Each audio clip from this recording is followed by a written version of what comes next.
सरकारी नौकरी की तैयारी करने वालों के लिए दो शब्द अक्सर बड़ा कंफ्यूजन पैदा करते हैं। एक है अधिसूचना और दूसरा विज्ञप्ति।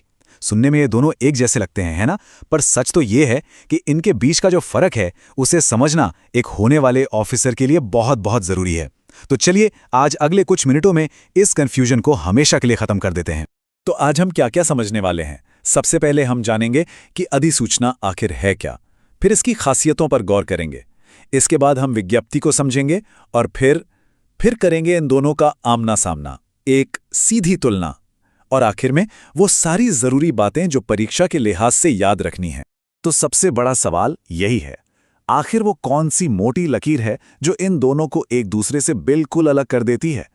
सरकार कब अधिसूचना जारी करती है और कब विज्ञप्ति? बस इस विश्लेषण के अंत तक इसका जवाब शीशे की तरह साफ हो जाएगा। तो चलिए शुरुआत करते हैं अधिसूचना से। इसे आप सरकार का सबसे पावरफुल, सबसे औपचारिक ऐलान समझ सकते हैं। यह सिर्फ एक जानकारी नहीं है, नहीं, ये एक सरकारी आदेश है। अगर हम परिभाषा पर जाएं तो अधिसूचना मतलब सरकारी फैसलों और कानूनी आदेशों की वो ऑफिशियल जानकारी जिसे सरकारी गजेट यानी गजेट में छापना अनिवार्य है। और यही शब्द अनिवार्य इसकी सबसे बड़ी पहचान है। इसी गजेट में छपने की वजह से इसे कानूनी ताकत मिलती है जिसे कोई भी चुनौती नहीं दे सकता। जरा इसके फॉर्मेट पर नजर डालिए। ये कोई आम चिट्ठी बिल्कुल नहीं है। सबसे ऊपर मंत्रालय या विभाग का नाम, फिर फाइल संख्या, तारीख, जगह, सब कुछ एक तय फॉर्मेट में होता है। इसकी बनावट ही चिल्ला चिल्ला कर कहती है कि ये कितना सीरियस और ऑफिशियल डॉक्यूमेंट है। इसका एक एक शब्द कानून का वजन रखता है। तो आखिर वो क्या चीजें हैं जो एक अधिसूचना को इतना खास बना देती हैं? आइए इसकी खासियतों को एक एक करके देखते हैं। सबसे पहली और सबसे जरूरी बात इसका कानूनी महत्व है। क्यों? क्योंकि ये गजेट में छपती है। इसे कोई भी ऐरा गैरा जारी नहीं कर सकता।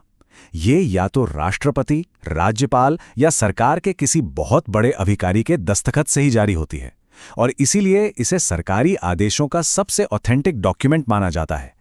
यह संबंधित अफसरों और आम जनता दोनों को सूचित करने के लिए होती है। अब इसे एक उदाहरण से समझिए, बिल्कुल साफ हो जाएगा।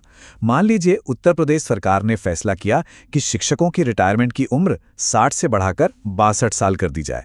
अब यह फैसला लागू कैसे होगा? एक अधिसूचना के जरिए। जैसे ही यह फैसला गजट में छपा, यह एक कानून बन गया। ये सिर्फ एक जानकारी नहीं थी, बल्कि एक बाध्यकारी आदेश था जिसे सबको मानना ही था। ये है अधिसूचना की असली ताकत। तो अधिसूचना तो हो गई सरकार की कानूनी आवाज, लेकिन सोचिए जब सरकार को सिर्फ आम जनता से बात करनी हो, उन्हें कोई जानकारी देनी हो, तब क्या? बस यहीं पे एंट्री होती है विज्ञप्ति की, जिसे हम आम भाषा में प्रेस रिलीज भी कहते हैं। विज्ञप्ति का मकसद बड़ा सीधा साधा है, सरकारी फैसलों की जानकारी आम लोगों तक पहुंचाना। और इसका रास्ता गजट से नहीं बल्कि अखबारों के दफ्तर से होकर गुजरता है। सरकार इसे मीडिया हाउसेस को भेजती है ताकि बात ज्यादा से ज्यादा लोगों तक पहुंच सके। इसकी खासियतें भी बिल्कुल अलग हैं। इसका काम कानून बनाना नहीं, सिर्फ और सिर्फ सूचना देना है। इसलिए इसे गजट में छापने की कोई मजबूरी नहीं। ये अखबारों के लिए भेजी जाती है, और क्योंकि इसका मकसद आम लोगों तक पहुंचना है, तो इसकी भाषा भी कानूनी दांवपेच से दूर एकदम आसान और सीधी सरल होती है। ये उदाहरण देखिए, मुख्यमंत्री कार्यालय से एक प्रेस विज्ञप्ति जारी होती है कि राज्य में खाली पड़े पदों को जल्द से जल्द भरा जाए। अब बताइए, क्या ये कोई कानून है? नहीं, ये एक निर्देश है जिसकी जानकारी जनता को दी जा रही है। और ध्यान से देखिए, ये सीधे संपादक को भेजी गई है ताकि वो इसे अपने अखबार में जगह दें। इसका लक्ष्य एक ही है, सूचना का प्रसार। तो अब जब हम दोनों को अलग अलग समझ चुके हैं, तो क्यों ना इन्हें आमने सामने रखकर देखें। इससे दूध का दूध और पानी का पानी हो जाएगा। जरा इस स्लाइड पर ध्यान दीजिए, फर्क बिल्कुल साफ है। जहां एक तरफ अधिसूचना सरकारी गजट में छपती है, वहीं दूसरी तरफ विज्ञप्ति अखबारों में। अधिसूचना का मकसद है किसी चीज को कानूनी तौर पर लागू करना, जबकि विज्ञप्ति का मकसद है सिर्फ सूचना देना। अधिसूचना अधिकारियों और जनता दोनों के लिए है, पर विज्ञप्ति मुख्य रूप से आम जनता के लिए है। और आखिर में अधिसूचना कानूनी तौर पर अनिवार्य है, जबकि विज्ञप्ति सिर्फ सूचनात्मक। मतलब एक तरह से कोर्ट का आदेश है तो दूसरा एक पब्लिक अनाउंसमेंट। चलिए अब इस पूरी चर्चा को कुछ आसान पॉइंट्स में समेट लेते हैं। ये वो बातें हैं जिन्हें परीक्षा के लिए हमेशा याद रखना है। इसे याद रखने का एक सिंपल फॉर्मूला है। अधिसूचना मतलब गजट प्लस कानून और विज्ञप्ति मतलब अखबार प्लस सूचना। एक में अथॉरिटी और पार की बात है तो दूसरे में लोगों तक पहुंच और जानकारी की। बस ये 2 लाइनें सारे कंफ्यूजन को खत्म कर देंगी।